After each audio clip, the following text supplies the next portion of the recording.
असर ज़हूर के तमाम देखने और सुनने वालों को असर ज़हूर चैनल की तरफ से अस्सलाम वालेकुम रहमतुल्लाहि व बरकात और तोहफ़ा या इली मदद।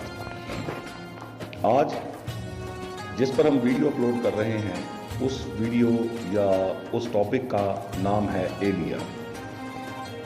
एलिया एक ऐसा इसम है जिस पर बहुत सी बातें होती हैं जो बाइबल में भी जिक्र हुआ है, जो संस्कृत ज़बान में भी आहली के तौर पर पाया गया है, लिखा गया है। बुद्ध मत में भी इसका जिक्र मौजूद है। आज उस पर एक तहकीकी किताबचा लिखा गया है, एक मुकाला लिखा गया है जो हकीम मुहक्कक सैयद महमूद गिलानी, जो कि एक साबक बहुत बड़े अहले हदीस आलम थे और तहकीक करते थे, तहकीक करने वाले एक मुहक्कक थे, उनकी तरफ से ये लिखा गया है। उन्होंने अपने इस तहकीकी मुकाले में कुछ सवालात उठाए और फिर उसके जवाब दिए। आज हम बारी बारी उन तमाम सवालात के जवाब भी देंगे और जो उन्होंने जो सवाल उठाए हैं वो भी आपके गोशगुजार करेंगे। आपसे गुजारिश है कि इन सवालात को गौर से सुनिएगा और वीडियो को स्किप किए बगैर तमाम सारी वीडियो देखिएगा।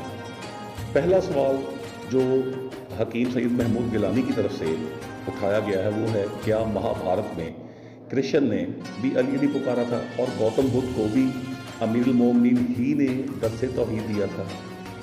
क्या हज़रत नूह ने अपनी कश्ती में अमन व हिफाजत के लिए पैतन पाक के समाए मुक़द्दसा की तख्ती लगाई थी और जनाब दाऊद और सुलेमान अलैहिस्सलाम ने भी पैतन पाक के वसीले से अल्लाह ताला से दुआएं मांगी थीं?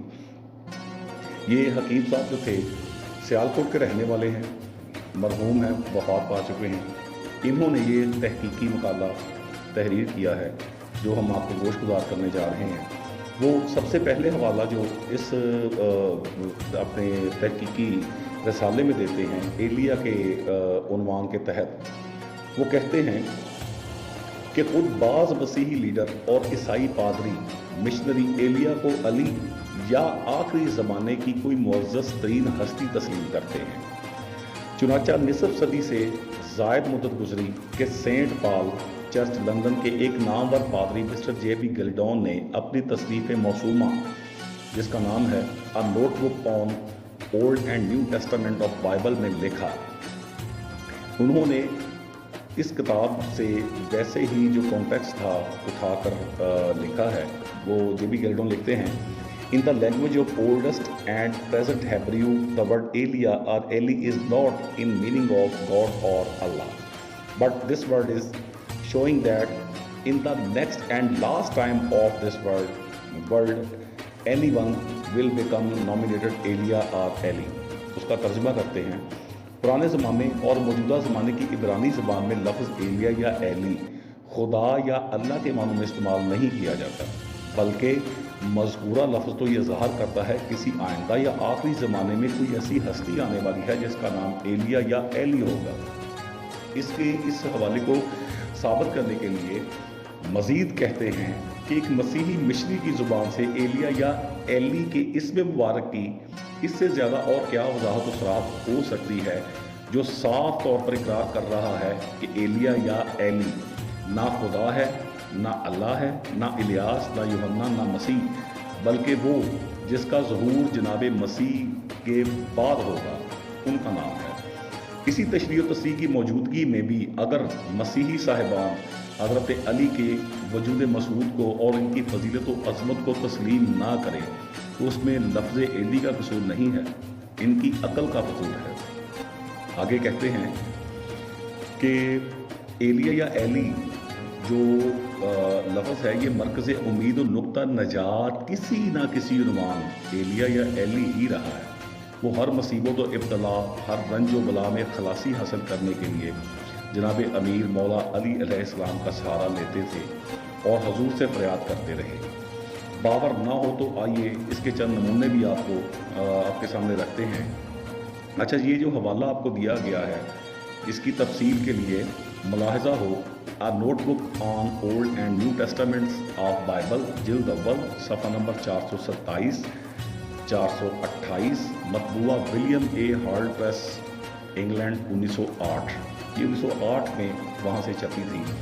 अब वो आगे जिक्र करते हैं कि जो महाभारत हिंदुओं में کہ ہندوؤں میں جو بہت مشہور جنگ ہے جو پانڈوؤں اور کوروں کے درمیان لڑی گئی تھی، اس میں وہ کہتے ہیں کہ شری کرشن جو ایک ہندوؤں کے ایک بہت بڑے بھگوان ہیں، ان کو کہتے ہیں کہ جب وہ میدان میں آئے ہیں تو انہیں معلوم ہوا کہ سچائی کے طلبگار تو محض مٹھی بھر ہیں، یہ شری کرشن صاحب کو معلوم ہوا، مگر پرستاران باطل کے ٹڈی دل لشکروں سے زمین اٹی پڑی ہے کہ بھرے پڑے ہیں جو باطل کے نمائندے ہیں۔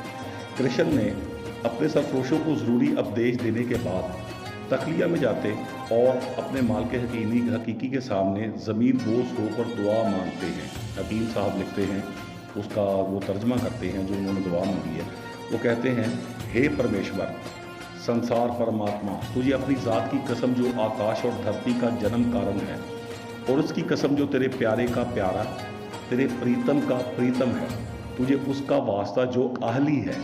سنسکرت میں ایلی یا ایلیا نہیں بلکہ اہلی لفظ استعمال ہوا ہے، الف ہے لام چھوٹی ہے لی، اہلی ہے جو سنسار کے سب سے بڑے بندر کالے پتھر کے قریب اپنا چمتکار دکھلائے گا۔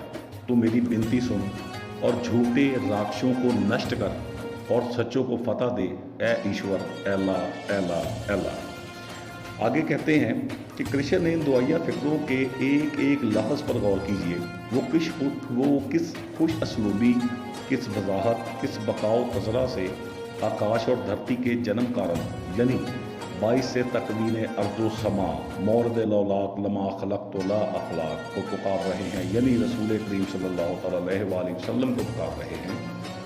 پھر زینت ارض و سما کے پیارے محبوب رسول صلی اللہ تعالیٰ علیہ وآلہ وسلم اور اس کے پریتم جناب امیر مولا علی علیہ السلام کی قسم دے رہے ہیں۔ اس کے بعد ان کا نام بھی پکارتے ہیں، اہلی۔ یہ سنسکرت کا ایک قدیم لفظ ہے جو عربی کے علی یا آلی کے ہم پلہ ہے، مگر کرشن مذکورہ اسم گرامی کی خود تشریح کرتے ہیں۔ وہ سنسار کے سب سے بڑے مندر یعنی دنیا کے قبلہ و کعبہ حرم محترم میں کالے پتھر حجر اسود کے نزدیک اپنا چمتکار یا جلوہ یا موجزہ دکھائے گا۔ آپ اس حوالے کو دیکھنے کے لیے رسالہ کرشن بنتی مولف پنڈت رام رنگ صفحہ نمبر 72 شائع کردہ ساگری پستکالیہ دلی مطبوعہ 1931 سے کنفرم کر سکتے ہیں۔ آخر میں کرشن نے 3 مرتبہ ایلا ایلا کہا۔ اب محل نظر یہ بات ہے کہ ایلا کون ہے، اس کے معنی ہم سے نہیں بلکہ ایک ودیارتھی پنڈت ہی سے سن لیجئے۔ ودیارتھی پنڈت وہ لوگ ہوتے ہیں جو اپنے مذہب کے عالم ہوتے ہیں اور ان کو اپنی سنسکرت زبان پر عبور ہوتا ہے۔ اب وہ کیا کہتے ہیں کہ پراچین سمے کی پرانی زبانوں میں ایک سنسکرت ہے، مطلب سنسکرت ایک زبان ہے پرانی زبانوں میں، جس کا یہ دعویٰ ہے وہ سب سے پرانی بولی ہے۔ اس میں کوئی شاخیا کا مطلب الفاظ ایسے بھی ہیں جو آج کل عام لکھنے پڑھنے اور بولنے میں آتے ہیں۔ اسی طرح کا نام ہے ایلا، اس کا مطلب ہے بڑے ہی اونچے درجے والا، اور آہل یا آہلی یا آلی بھی اسی سے نکلا ہے، جیسا کہ عربی زبان میں کہتے ہیں اعلیٰ، عالی یا علی یا تعالی وغیرہ۔ پراچین ویدوں میں ایسے بہت سے لفظ ملتے ہیں جن کو پڑھنے والے شبہ کر سکتے ہیں کہ وہ عربی کے بگڑے ہوئے یا سنسکرت سے عربی میں چلے گئے الفاظ ہیں۔ لفظ ایلا کی مندرجہ بالا تفسیری سے ثابت ہوا کہ کرشن کا اپنے دعائیہ فریاد میں اہلی یا ایلا کہنا جناب مولا امیر علی علیہ السلام سے مدد کی درخواست کرنا تھا۔ اسی لیے انہوں نے بار بار آپ کا اسم مبارک ورد زبان کیا۔ اگر نہیں تو اہل حنون عالمان سنسکرت بتائیں کہ اہلی یا ایلا کے کیا معنی ہیں، اور سنسار کے سب سے بڑے مندر کا کالا پتھر کہاں ہے، اور اس میں کس اہلی یا ایلا نے اپنا چمتکار دکھایا۔ یہ تمام انہوں نے جو ریفرنس دیا ہے جس پر وہ لفظ ایلا کا ترجمہ کر رہے تھے سنسکرت زبان میں، اس کا ریفرنس انہوں نے کتاب ناگر ساگر مولف پنڈت کرشن گوپال مطبوعہ سمپورن پریس آگرہ شائع کردہ نارائن بک ڈپو آگرہ 1917 صفحہ نمبر 211 ایڈیشن دوم سے دیا ہے۔ ناظرین، ہم حکیم صاحب کا تمام تر ویو आइंदा भी आपके सामने रखेंगे। ये अभी एक जो संस्कृत में जो लफ्ज़ आया है या हिंदुओं ने जो उसकी तशरीह की है, उसके बारे में हमने आपका उनका रिव्यू आपके सामने रखा है। हम इस सिलसिले की मज़ीद वीडियो बनाएंगे। आपसे गुजारिश है कि आपको अगर हमारी वीडियो ये पसंद आई है, अच्छी लगी है, तो हमारे चैनल को लाइक करें, सब्सक्राइब करें और शेयर करें, और इस सिलसिले की बाकी वीडियो भी ताकि आप तक पहुंचती रहें। इसलिए अपना बहुत बहुत ख्याल रखिएगा। अल्लाह हाफ़िज़।